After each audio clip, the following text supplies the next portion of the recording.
Olá, senhoras e senhores. Hoje é 11 de agosto de 2024 e você está no Pode Crer, o seu podcast de política. Agradecimentos ao Dr. Gregório e agradecimentos aos técnicos de som, Idric e Vinícius, e agradecimentos também a você que se inscreveu no canal, que deixou seu like. Muito obrigado pela sua audiência. E você que é novo por aí, aproveita, curte e compartilha. E ativa o sininho das notificações, ok? E para você que tá afim de fazer um podcast, aqui, ó. O número está aqui na tela, ok? Roda a vinheta. Pode crer, a verdade se revela. Pode crer, em conversas bem diretas. Pode crer, Santa Teresa precisa saber. Pode crer, que ela que tem o poder. Já está aqui em nossos estúdios o nosso entrevistado de hoje. Ele que é um advogado, um jovem, que é uma esperança da política teresense. O nosso bate-papo hoje é com Gleidson Santos. Obrigado, Gleidson, por aceitar o convite. Prazer estar aqui com você hoje. Primeiramente, queria dar os parabéns ao trabalho que você vem realizando no nosso município, seja com o seu jornal e agora com o Pode Crer. Obrigado, muito obrigado, Gleidson. Então, Gleidson, você já foi funcionário público, né? Eu tenho uma longa carreira de atuação. Eu saí da iniciativa privada, fui para a iniciativa pública. Certo. Eu comecei trabalhando com 16 anos no comércio local. Sou Sim. nascido e criado aqui em Santa Teresa, Se você é daqui mesmo, Santa Teresa. daqui mesmo. É. E com 16 anos eu comecei a trabalhar no comércio, trabalhei com vendas, trabalhei em estoque numa empresa muito conhecida aqui no município, né, que é o Alto Sales. Sim. Depois fui para a iniciativa privada, atuei no judiciário, no Ministério Público, atuei na prefeitura também e hoje atuo como advogado no município. Ó, então você é advogado. Quantos anos você tem? Hoje eu Gleidson? estou com 30 anos. Casado? Eu estou noivo, Noivo, mas o casamento é consequência, daqui a pouco vai se realizar. É isso aí. Parabéns, então, pela escolha aí, né? Qual o grande motivo de você entrar, né, colocar seu nome à disposição para colaborar? Porque eu acho muita coragem de uma pessoa falar, pô, vou colaborar, vou dar minha colaboração, vou dar minha parte na política, que a política, na verdade, tudo é política. Uma criança, quando chora, ela está fazendo política, e a política, como diz João Paulo II, é o maior ato de caridade que uma pessoa pode exercer, porque ela está se doando em prol da coletividade. Então, qual foi a grande motivação, Gleidson? Teve? Sim, na verdade eu nunca fui um fã de política, eu tinha um pouco de receio da política, até passar a buscar o conhecimento, entender o que é política, entender a função do executivo, a função do legislativo, que eu acho que é primordial para o cidadão saber diferenciar o executivo do legislativo, né? E nesse interim, o que me deixa mais motivado pela política é entender que o Estado tem que ser eficiente. O Estado é como uma empresa privada, ela tem que ser gerida com eficiência, senão ela pode falir, né? Ela pode quebrar. O Estado, infelizmente, ele não quebra, mas ele prejudica o cidadão. E eu vejo que, seja no âmbito estadual, federal, municipal, Então você está afirmando que a ineficiência do Estado penaliza o cidadão. o cidadão. E você acha o Estado eficiente nesse momento da história? Nesse momento da história é muito complicado, tá? A ineficiência, e aí seja na sua escala federal, estadual, municipal, a gente tem uma ineficiência muito grande, muito grande. O uso da máquina pública, do desperdício do dinheiro, isso é muito prejudicial para o cidadão. Eu vejo que toda obra pública, quando ela é realizada, ela precisa ser, primeiro, analisada a sua necessidade e a sua eficiência. Por exemplo, eu vou trazer uma situação do nosso município. O nosso município hoje, graças a Deus, ele tem um caixa bem recheado, bem recheado. O que não aconteceu nas gestões anteriores. Se você pega a gestão Claumir, se você pega a gestão do ex-prefeito Gilson Amaro, talvez eles não tiveram tanta sorte de ter um caixa tão gordo como o nosso teve. É verdade. E aí, por que não usar o dinheiro de uma forma sadia e atender às necessidades do Responsável. nosso município, de forma responsável? Por exemplo, eu fiquei muito constrangido com uma situação onde o Estado ele licitou uma obra para fazer no trecho que corta, né? Você pega Colatina, São Roque do Canaã, Barracão Patrimônio, que entre todos as anuências ali, o valor gerou em torno de 250 milhões, mais ou menos. Então é uma obra que o Estado ela já iria realizar. E o município, de uma forma, eu não sei se não se atentou a essa situação, pegou e realizou a mesma obra no município, na comunidade de Vaza Alegre. Desculpa, de Vaza Alegre não, de Patrimônio. Patrimônio. Né? Patrimônio. E aí foram, salvo me engano, tá? 2 milhões e um pouquinho. Ou seja, isso mostra uma ineficiência do município. São 2 milhões que poderiam ter sido utilizados de outra forma. Por exemplo... Que a obra já estava licitada pelo Estado, já estava em execução. Inclusive. Já tinha destinado a verba, o Estado já ia fazer, mas o município atravessou e fez. E fez. E aí... Desperdiçou o dinheiro, né? Desculpe minha palavra, mas foram 2 milhões e pouco jogados na lata de lixo. Porque foi um dinheiro mal gasto. E aí a gente tem que entender, será que houve eficiência do Estado? Ou será que foi um dinheiro mal utilizado? Na minha concepção, tá? E eu respeito quem pensa diferente, mas foi um dinheiro mal utilizado. Poderia ter sido utilizado, por exemplo, para fazer a ciclofaixa do Vale do Canaã, né? Que é uma obra que foi tão prometida, que a comunidade aguarda. Assim, o gestor ele tem que estar atento a essas coisas. Tem que estar preparado para essas coisas. E não gastar o dinheiro de forma errada. Perfeito, perfeito. É isso mesmo. Nesse momento, por exemplo, existe aí um asfalto sendo feito, né? O asfalto ele foi começado há uns 2 anos atrás, não terminou ainda, tem muita calçada por fazer e tudo. E o asfalto foi passado só em cima dos paralelepípedos que não tinham, as ruas que não tinham problema, né? As ruas que precisavam de drenagem, elas não estão sendo contempladas, né? Então, estão fazendo aquilo que é mais fácil, né? Por exemplo, eu visitei agora pela manhã uma escada, que é a escada está lá há mais de 15 anos oferecendo perigo aos moradores, mas nunca ninguém quis fazer a escada, né? Aí tinha uma outra escada, uma escada pronta, o prefeito foi lá e deu uma maquiada na estrada, e assim, na escada, e a escada que está com problema está lá, e ainda acusou de fake news quem foi mostrar o verdadeiro problema. Então, há necessidade de eficiência realmente, né? Sim. Por essa questão, por exemplo, o asfalto. Eu vejo que primeiro deveria ter sido feito todas as drenagens das vias, para depois passar a manta asfáltica. Uhum. Então a gente vai ter problema. Graças a Deus a gente não teve chuvas torrenciais que causassem maiores transtornos, mas isso vai acontecer. Por quê? Porque a drenagem não foi feita de forma adequada a atender o asfalto. Aí volta o ponto da eficiência. Por exemplo, e não é só uma deficiência do executivo. Cadê os vereadores, só né? explicando, né? O paralelepípedo ele absorve água. O asfalto não. Quer dizer que voltamos a ter mais água nas redes de drenagem. Eu não sou contra o asfalto, tá? Na verdade, eu prefiro o asfalto. Eu também. Por mim, passaria asfalto em toda Santa Teresa. Sim. Só que tem que ser feito de forma cautelosa, de forma eficiente, né?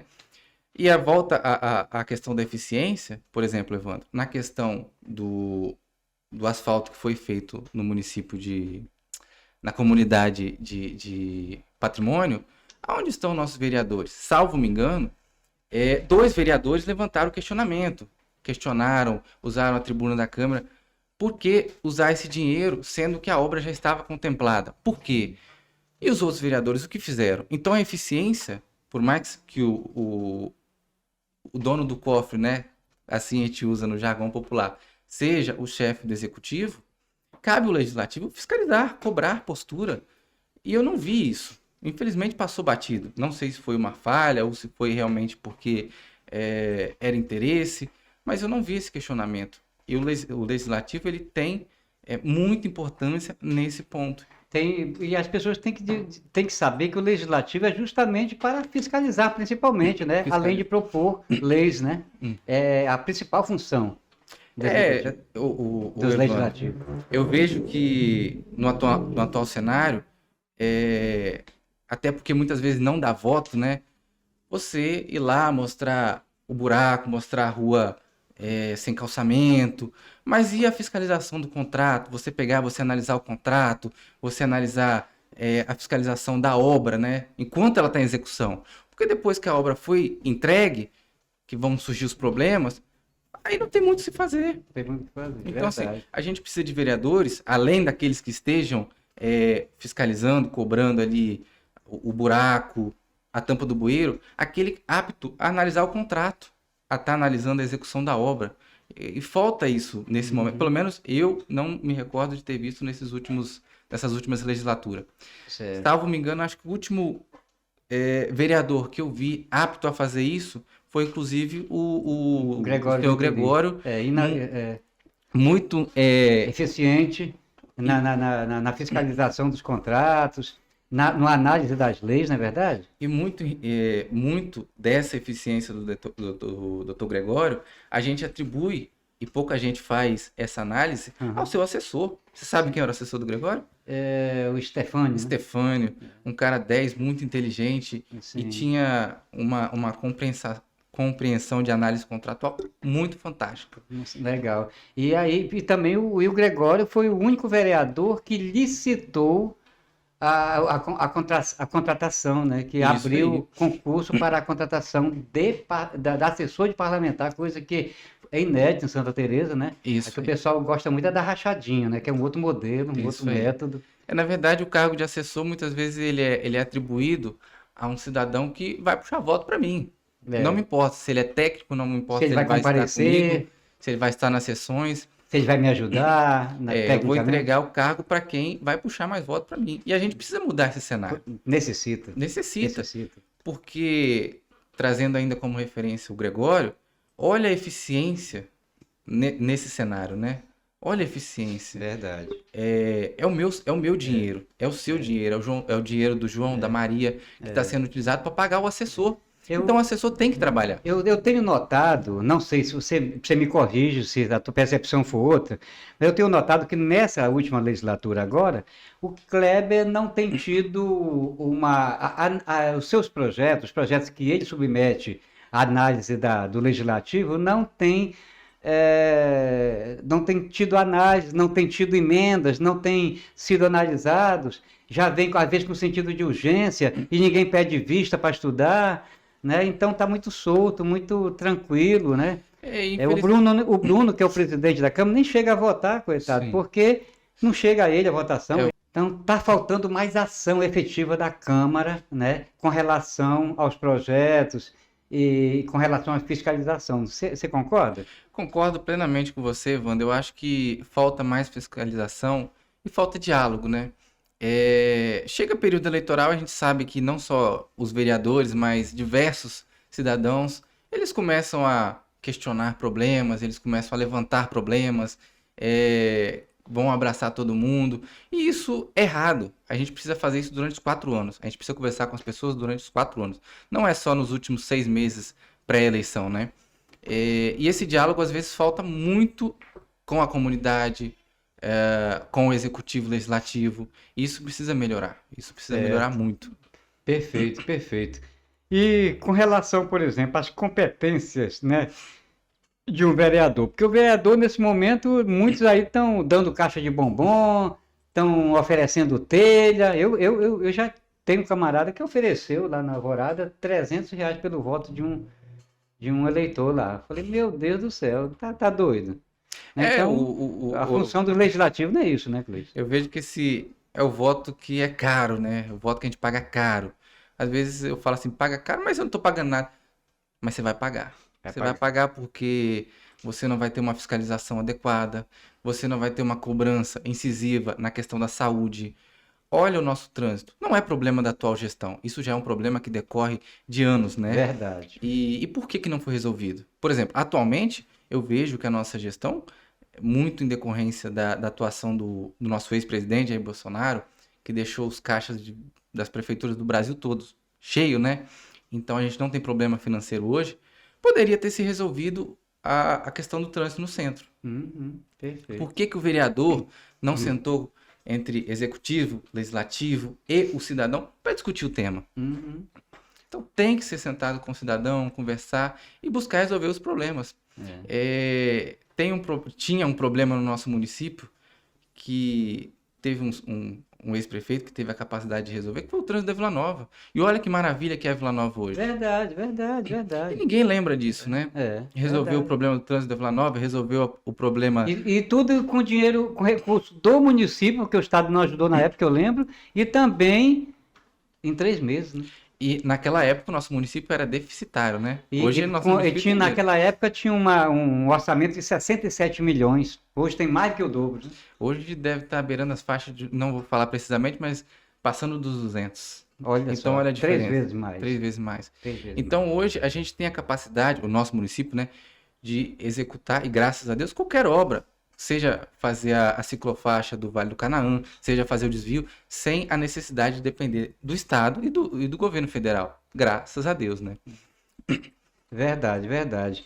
Hoje nós podemos. Ontem eu fui lá na Unidade da Família, em Vila Nova, e tinha dado uma chuvinha e estava chovendo dentro da Vila Nova. Aquele prédio, por anos, ele sofreu infiltrações. Foi feita uma reforma agora e depois da reforma ficou pior, porque não chovia de goteira dentro, só molhava as paredes e o teto ficava todo manchado, mas agora está caindo água, então colocaram um balde lá para segurar a goteira e eu fico pensando, pô, mas esse dinheiro todo que foi gasto não resolveu, piorou? Evandro, mais uma vez a gente volta naquela análise, né? Cadê os vereadores? Será que fizeram análise dos contratos? Será que acompanharam o processo licitatório? Será que acompanharam a execução da obra? Então, volta ao ponto da ineficiência do Estado. E aí a gente precisa de renovação, a gente precisa de mudança. Porque a mudança é a esperança, né? E a gente precisa renovar. Renovar a legislatura, né? Essa legislatura atual aí é necessário realmente renovar. Cleiton, estamos chegando aqui ao final da nossa conversa. Quero agradecer a você por ter aceitado o convite. Quero que você deixe aqui uma mensagem para o eleitor teresense. Eu sei que chega esse período, a gente acaba se enganando com as falsas promessas, com os favores, né? E eu falo porque eu já votei errado também, por exemplo. Eu também. Me arrependo muito e não ter pesquisado lá atrás, acabei dando um voto a um senador que eu prefiro nem citar o nome dele aqui. E acontece, é normal, mas dentro das eleições municipais, eu acho que mais importante do que a gente estar acompanhando as mídias sociais é estar presente e vendo quem é o candidato, da onde ele veio, será que ele se mantém íntegro durante toda a vida dele? Ou pelo menos, acho que errar é humano, né? Mas você se coloca à disposição para consertar os seus erros, para assumir que você errou. E então, assim, fica o meu apelo à população teresense para que nessas eleições busque conhecer o candidato. A gente tem excelentes nomes, vários partidos. Mais importante do que escolher quem vai te representar é saber por que você está escolhendo aquela pessoa, se ele representa família, se ele representa a sociedade e se ele tem o cuidado com a res pública, né? Com a coisa pública. Porque eu vejo que muitas pessoas, e principalmente nesse período, não se importam com a res pública, com a coisa pública. Apenas estão lá por interesse financeiro, por interesses de cargos e outros derivados, né? Então, tenham muita atenção, desejo um sucesso para o nosso município. Eu acho que a gente é reconhecido nacionalmente pela cultura italiana, a gente é referência no turismo e a gente precisa crescer mais e mais e mais cada dia. Então, para essas eleições, vamos votar consciente, vamos analisar os candidatos. Torno a dizer, temos grandes nomes aí, pessoas extremamente competentes, pessoas extremamente corajosas para dar a cara a tapa, para comprar a briga, pessoas que não se corrompem por A ou por B, por cargo ou por função. Então, fica meu apelo à população aí, vamos votar consciente, vamos pesquisar. Pesquisar. Obrigado, Gleison, mais uma vez.